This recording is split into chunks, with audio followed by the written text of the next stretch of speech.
കടച്ചക്ക ഇഷ്ടമില്ലാത്ത കുറച്ച് ആൾക്കാരുണ്ടല്ലേ.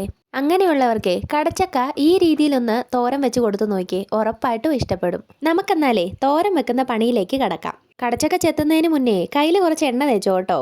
അതിനകത്ത് നല്ല കറയുണ്ട്, അത് പറ്റാതിരിക്കാൻ വേണ്ടിയാണേ. ഇതേപോലെ തൊലി കളഞ്ഞ് 2 കഷ്ണങ്ങളായിട്ട് മുറിച്ചിട്ട് അതിനെയും പിന്നെയും ചെറിയ കഷ്ണങ്ങളായിട്ട് മുറിക്കണം. എന്നിട്ട് നല്ലപോലെ ചെറിയ ചെറിയ പീസുകളായിട്ട് അരിയണേ. ഇതിനു വേണ്ടിയേ ഒരു വലിയ സവോളയും 4 വറ്റൽമുളകും 2 പച്ചമുളകും 3 അല്ലി വെളുത്തുള്ളിയും ചട്ടിയിലേക്ക് എണ്ണ ഒഴിച്ച് കടുകിട്ട് പൊട്ടിയതിന് ശേഷം വെളുത്തുള്ളി ഇടണം. അതൊന്ന് മൂത്ത് കഴിയുമ്പോഴത്തേനും വറ്റൽമുളകും പച്ചമുളകും കൂടെ ഇട്ട് ഒന്ന് മൂപ്പിക്കണേ. പിന്നെ നമ്മൾ എടുത്തു വെച്ചിരിക്കുന്ന സവോള അതിനകത്തോട്ട് തട്ടി കുറച്ച് ഉപ്പും ചേർത്ത് വഴറ്റണം. ഉപ്പ് ചേർത്താൽ സവോള പെട്ടെന്ന് വഴണ്ട് കിട്ടും കേട്ടോ.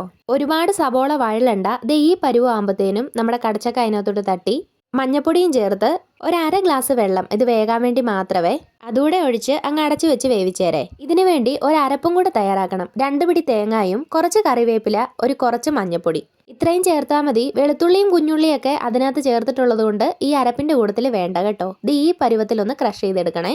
നമ്മൾ വേഗം വെച്ചിരിക്കുന്ന കടച്ചക്കയിലോട്ട് പെരിഞ്ജീരകം ചതച്ചതും കൂടെ ചേർക്കുവാണെങ്കിൽ അതിൻ്റെ ഒരു പ്രത്യേക ടേസ്റ്റ് ഉണ്ടാകുവേ. അരപ്പൂടെ തട്ടി ഒന്ന് മിക്സ് ചെയ്ത് ഒരൊറ്റ മിനിറ്റ് അടച്ചു വെച്ചൊന്ന് ആവി കയറ്റിയേരെ, ആ പച്ചമണം ഒന്ന് മാറട്ടെ. കടച്ചക്ക ഇനി കിട്ടുമ്പോഴേ ഇതേപോലെ ഒരു വട്ടം ഉണ്ടാക്കി നോക്കണേ, ഉറപ്പായിട്ട് നിങ്ങൾക്ക് ഇഷ്ടപ്പെടും.